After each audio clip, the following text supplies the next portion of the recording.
helps if you put the truck in drive. Please drive to We've got highway. another maintenance. Got about a 15-minute drive ahead of us.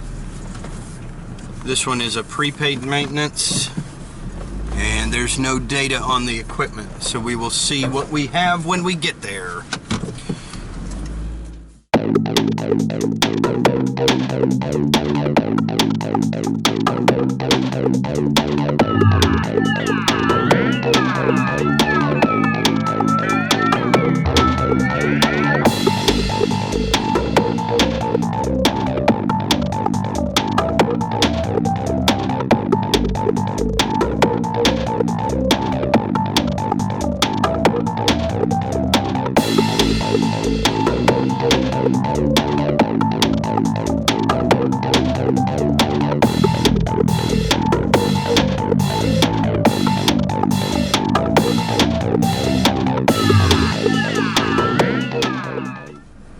It is 10:44 a.m.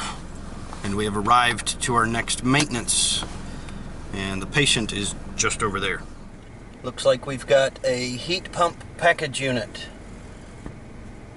Doesn't look to be too old. After that first call, I realized that I needed a couple more, or a little bit more magnet power on my clamp, so I got 2 magnets to try to give me a little bit more rigidity and flexibility in mounting. We've got a Ford WCC 3036 A1000AB. It's a 3-ton 13-SEER heat pump.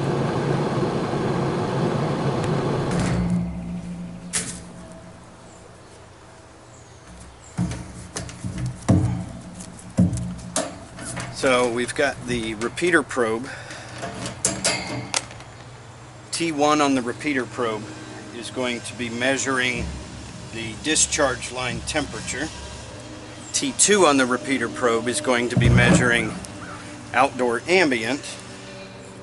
And then on the low pressure probe, we will have low pressure and superheat off of T1. On the high pressure probe, we will be getting high pressure and subcooling off of T1.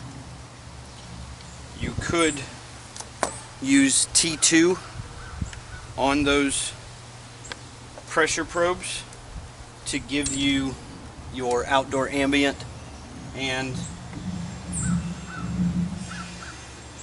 discharge line, but it just seems better to use all of the probes that I have available. Fire up the iManifold app. We've got connectivity to all of our probes. Go ahead and fire it up and do an electric heat rise airflow calculation just to see where we're at. So we've got the electric heat running. We're going to go into quick tests, go to airflow tests, temperature rise electric. Going to input the total amperage of the heat kit, which is 39.4, 39.5. We'll get a voltage on the heat strips. We've got 235.1 volts.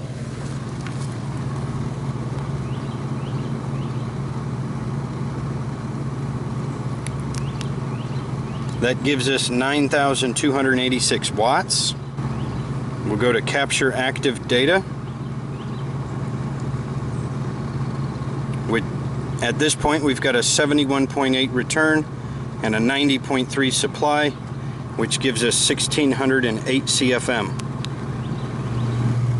We've had the system running for a little bit again, and we are at 1,518 CFM airflow based on the electric heat rise temperature calculation. We're going to go ahead and switch the system over to heat pump only and run it without the heat strips so that we can get an accurate BTU on the heat pump itself.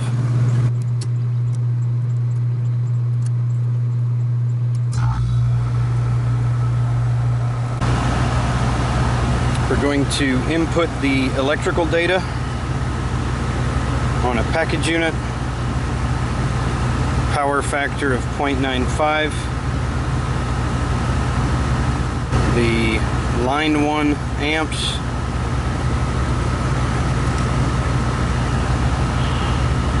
are 15.5. Line 2 amps also 15.5. We'll get line 1 volts to ground. We've got 118.4. Line 2 volts to ground, 118.6. Currently, we've got an outside temperature at 74 degrees and indoor temperature at the return of 77. So we're definitely running out of spec for what this system is generally expected to run. But at this point, we've got 24 subcooling, 14 degrees of superheat.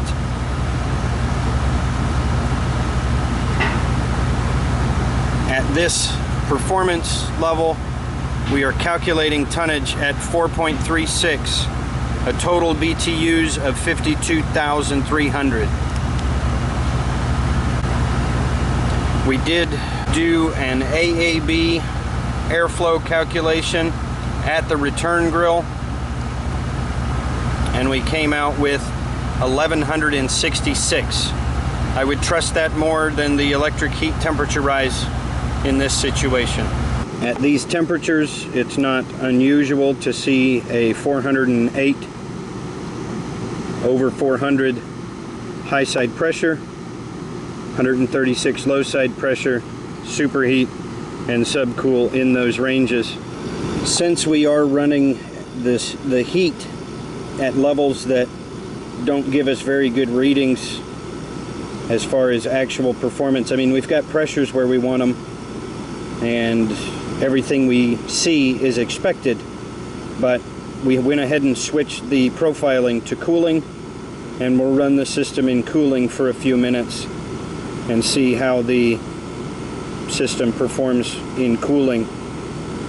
With a return air at 77 and an outdoor ambient at 74, we should be able to get a pretty decent reading after running for a few minutes.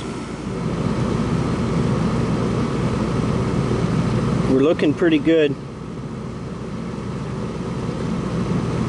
We've got airflow in the green. Our target pressures are pretty close to what we're looking for. Our system performance shows a target temperature split of 20 degrees and our actual at 19 currently. That puts our airflow calculation at 1200, just under 1300 CFM for current performance. BTUs is creeping up, currently at 32.8, 32.9. We just lost our airflow calculation because our return air temperature dropped below the 70 degree required level to get airflow calculations. But I'd say we're good. We got no issues here.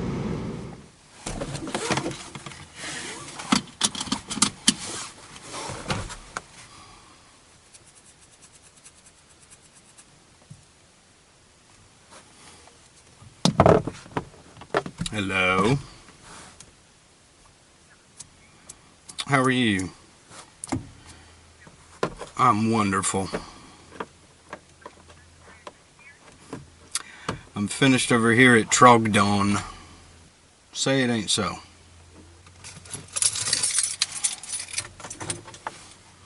Eight 3-1-8-3 10-4. Right. Yeah.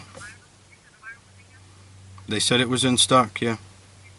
10-4. Right. Elmer, is Michael from RE Michael available? Continue 2.4 miles. Then turn left Ask on him to Davis check his Street. email and give me a call in regards to those waterline solenoids. Steve with Cape Fear.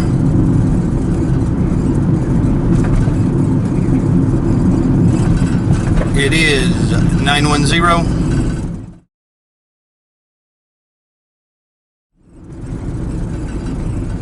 Thank you, sir. Bye. In 0.2 miles, turn This left on next Davis system we're Street. going to, Then we turn are right. going to do a one-time maintenance. Simply means that we give it an overview and cleaning for heating and Turn cooling left on Davis performance. Street. Then turn right. Comes at a higher price than the typical summer or winter maintenance, but we hit it all at one time. So that's what we get to go play with next.